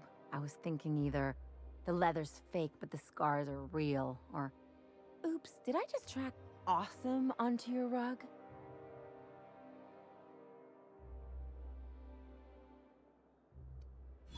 Yeah, I'm gonna use that one day. Now, getting back to my story. Father would throw his hands up, because this would be just like me, to come back and make a big scene. Then, Mother would do the old, "You had us worried sick." Her eyes would be red, and she'd have her fist in front of her mouth to stifle a sob.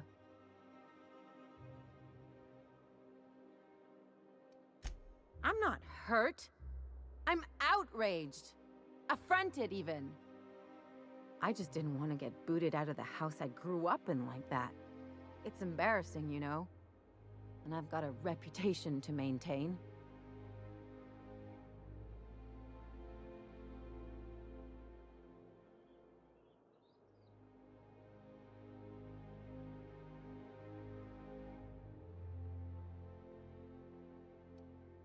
I'm used to rough situations. Like when someone loads your pistol with blanks and strands you in a Marauder moonbase, or traps you in an airlock with an angry mantis worm.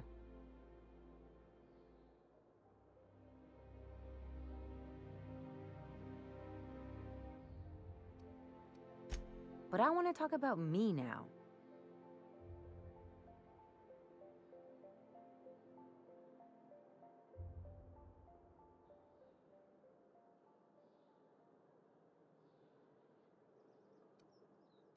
Unless you mean the kind who'll look out for you to blink so they could swipe your bits. The galaxy's not exactly crawling with those.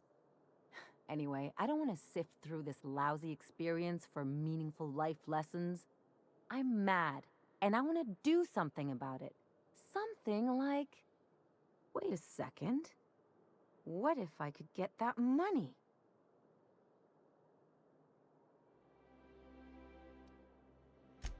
I could open a new account.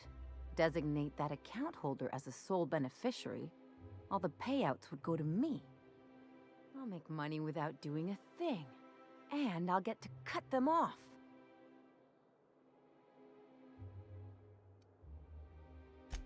My policy is with the Greater Halcyon Insurance Group. They have an office in Byzantium. Maybe you could use some of your people skills to help me set up a dummy beneficiary account. If that doesn't work, I'm sure we can find one of their terminals and do it ourselves. Something on your mind?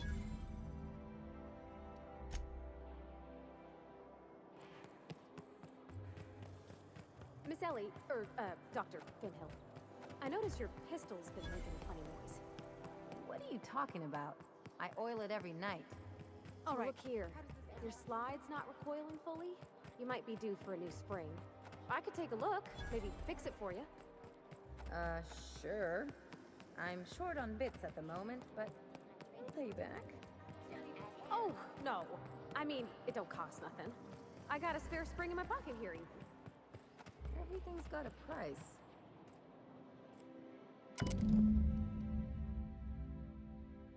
I guess we're going to Fallbrook.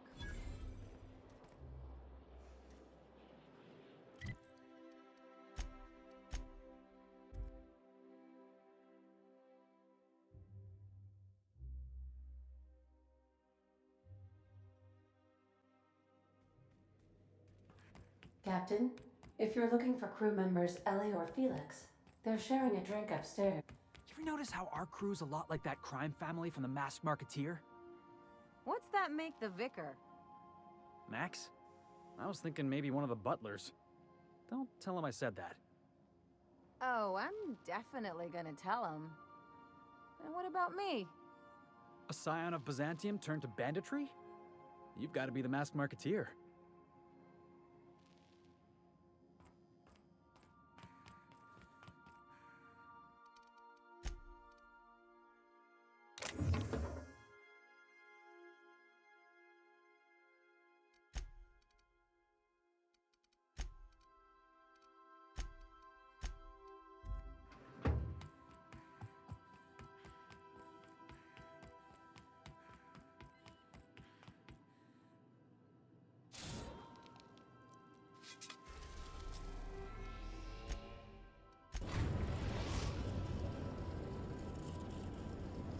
We've arrived at the groundbreaker.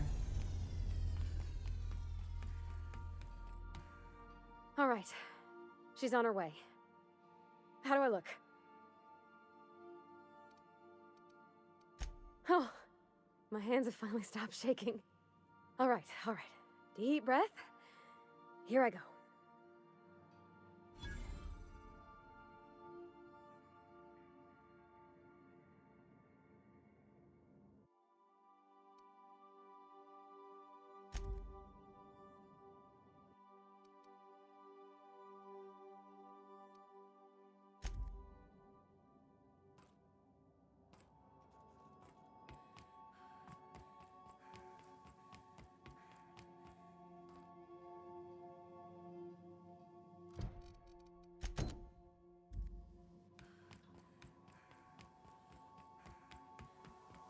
What a mess!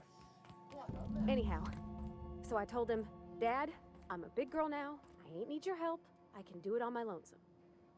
What did he say to that? Have at it then. And he handed me his favorite wrench, the one he used for the canner. He was probably half as tall as I was. He didn't scold you for talking back to him? Nah, he was never like that. I always thought it was funny when I get indignant about something. Then he'd watch me do whatever it was, make sure I didn't get hurt, but he'd never interfere. I learned a lot that way. I wish I could have met him. Anyone who helped shape you must have been a special person.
Felix and the vicar are arguing again.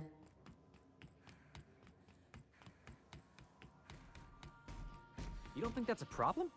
Whole ship's running on a computer's fancy. That'll make you nervous, preacher? No, Felix. The concept of a ship computer does not make me nervous. Are you scared of Ada? I ain't scared of Ada. Good. I'm glad we cleared that up. It's just, she's a computer, Max. What happens when her equations tell her to cut off her oxygen? Or blast us all into space? Felix, Ada is not sentient. She can't act out of a sense of malice. Where do you get these ideas? I was watching true stories of mechanical murderers last night. Felix, I find your purity refreshing.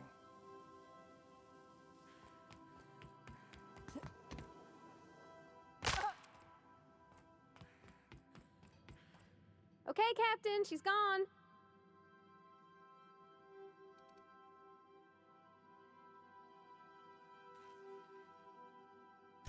I feel like running laps around the cargo bay. So she got here, and, well, she sneezed. She said, "Wow, new soap?" And I was like, "Yeah, rosish." Turns out it tickled her nose. Oops. And then she just sort of touched my arm real gentle-like and called the cut of my outfit elegant. I couldn't hear the rest on account of my heart was beating so hard. Then I led her into the kitchen. I think she about cried when she saw the spread.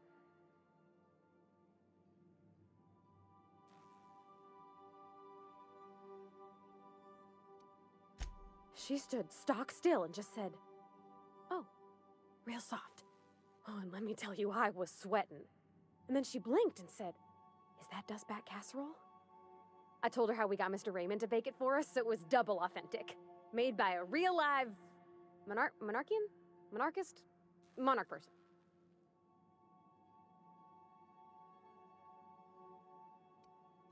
Well, we talked a bunch over dinner about the things we learned just through messages, stuff we repaired, how I taught her to salvage and she taught me to build. When I brung out the sweetheart cakes, June, she got a little teary, said she had a thing she needed to say. But I stopped her because I wanted to say it first. I never felt so bold, Captain.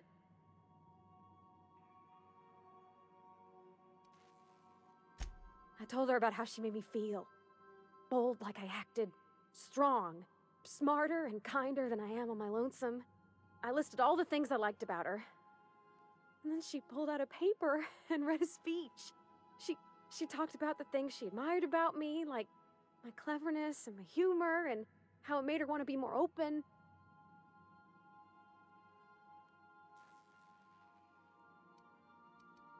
Anyhow, when she wrapped up, I asked her to be my girlfriend. And Captain, she said yes! And then she sneezed again, on account of the flowery soap. We talked about it some. I told her I wasn't sure how it would work, how I've had a bad time of it in the past. She said we'll take it as it comes. Fix things together. Share meals, talk. Maybe she could rub my shoulders when they're sore. I said I might like that. It's all on your account, you know? Imagine if you'd never taken me out of Edgewater. I'd have never met Junlei at all. I don't know nothing about the Vicar's capital P plan, but you've sure changed my life. So, if you don't mind, I'm just gonna head to my cabin and happy scream into my pillow for like an hour.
believe I got my own bunk. Good to see you, boss.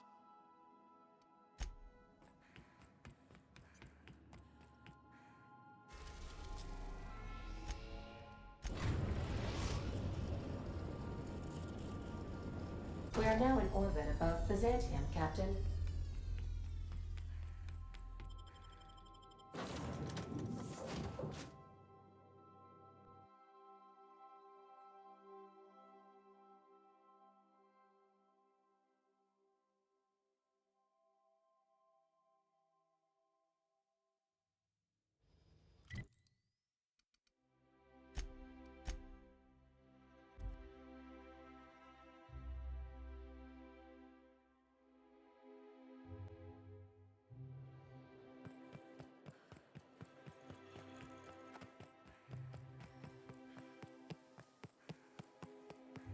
Remember that string?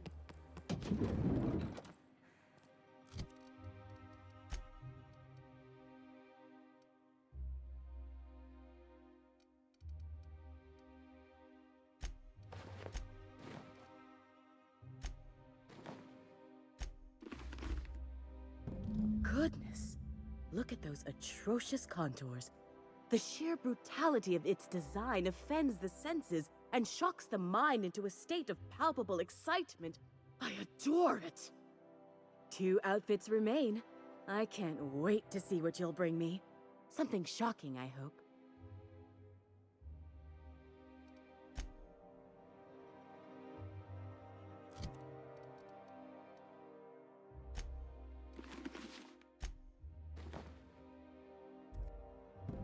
Oh, how grotesque! I always suspected the dramas did no justice to real marauders. Their armor is so much more hideous in person. 1 outfit left. Do hurry, my dear. The bird of inspiration is about to take flight.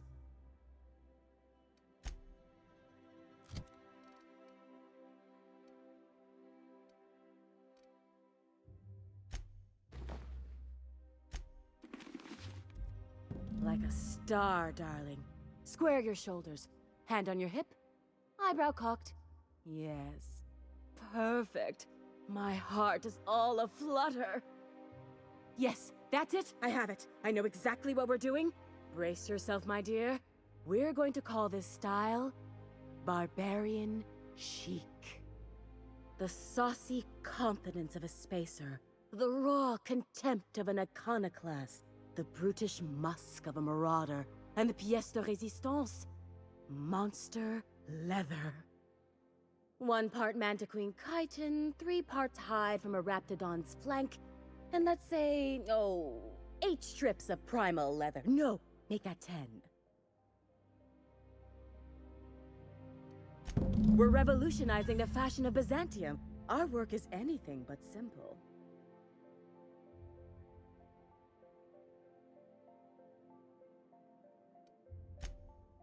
We're artists. If we're not willing to risk our lives for the sake of art, we should get out of the business. Get this done for me, and I'll have you strutting about in a Jolicoeur original. You will be the envy of Byzantium.